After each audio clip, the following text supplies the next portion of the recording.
Dans une interview publiée aujourd'hui dans la Neue Zürcher Zeitung, le directeur général de Novartis, Vas Narasimhan, estime que le prix payé par les Suisses pour leurs médicaments est, je cite, beaucoup trop bas. Le groupe pharmaceutique bâlois est actuellement mis sous pression par le gouvernement américain pour faire baisser le prix des médicaments aux États-Unis, où ils sont beaucoup plus chers que de ce côté de l'Atlantique. Et le patron de Novartis estime que pour aller dans le sens de Donald Trump, les prix devraient augmenter en Europe et en particulier en Suisse afin de permettre à la pharma de pouvoir continuer à investir dans l'innovation. On parle de ce sujet brûlant avec vous, Reto Zellneusern. Bonsoir. Bonsoir, monsieur. Vous êtes membre du conseil d'administration de Novartis. Alors, vous confirmez, les prix des médicaments sont trop bon marché en Suisse? Oui, par exemple, l'Entresto, c'est un médicament contre l'insuffisance cardiaque chronique symptomatique à fraction d'éjection réduite. En Suisse, il coûte 130 francs 25 la boîte de 56 comprimés. Aux États-Unis, c'est 570 francs pour la même quantité.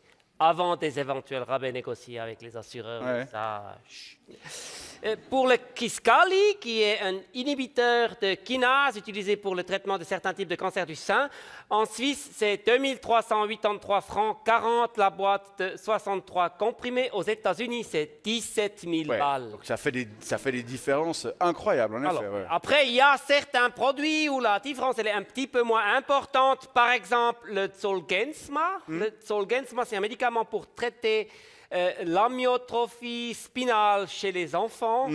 Aux États-Unis, il coûte 1 900 000 francs pour une dose. En Suisse, c'est à peu près le même tarif. Ah, ok, donc ça joue. Malheureusement, on ne vend pas beaucoup de Zolgensma. D'accord. Parce qu'il y a peu d'amyotrophie chez les enfants en Suisse. On espère que ça se développe. Pour revenir aux médicaments plus communs que vous citiez juste avant, est-ce que ce n'est pas les Américains qui payent trop cher? Si. Mais ma foi, là-bas, il n'y a pas de régulation centralisée des prix et le système de santé est très fragmenté, alors on se fait plaisir. Sauf que ça pourrait changer puisque Donald Trump a donné aux entreprises pharmaceutiques un délai courant jusqu'au 29 septembre prochain pour prendre des engagements de baisse de prix sous peine de lourdes sanctions. Oui, et donc, on n'a pas le choix. Quand Donald Trump il dit quelque chose, il faut obéir. Sinon, il se vexe. Ouais. Et ça, on ne veut surtout pas. Non, bah non.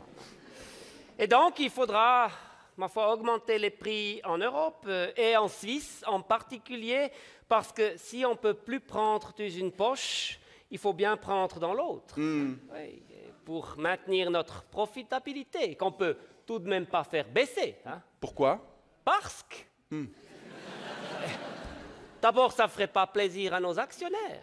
Et puis, ça ne nous permettrait plus d'investir autant dans la recherche pour développer des nouveaux médicaments encore plus chers, pour stimuler notre productivité, pour pouvoir investir dans la recherche. Oui, je crois qu'on comprend bien le mécanisme. Pourquoi vous avez dit qu'il faudra augmenter les prix en Suisse en particulier? Et parce que, d'abord, comme le dit très bien Vas Narasimhan, les prix des médicaments en Suisse sont dans la fourchette basse des pays de l'OCDE.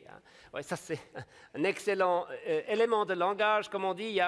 Il y a tellement de médicaments que c'est très, très compliqué de comparer. Alors, on le croit sur parole. Ouais. C'est très efficace. Oui. Mais surtout, parce que les consommateurs suisses, ils seraient tous d'accord de payer plus. Ah bon? Oui. Mais oui. Les consommateurs suisses manifestent cet accord régulièrement. Et presque chaque année, lorsque les hausses des primes d'assurance maladie elles sont communiquées, les Suisses acceptent de payer plus sans rien dire. Ça sert à rien de bouter, c'est vrai, il a raison. C'est vrai, oui. Et la preuve, c'est que tous les 4 ans, ils élisent des personnes qui font tout pour ne pas changer le système. Ouais. Et quand on leur soumet... Et quand on leur soumet un projet pour faire baisser la prime d'une majorité de la population, ils le rejettent à chaque fois. Ouais.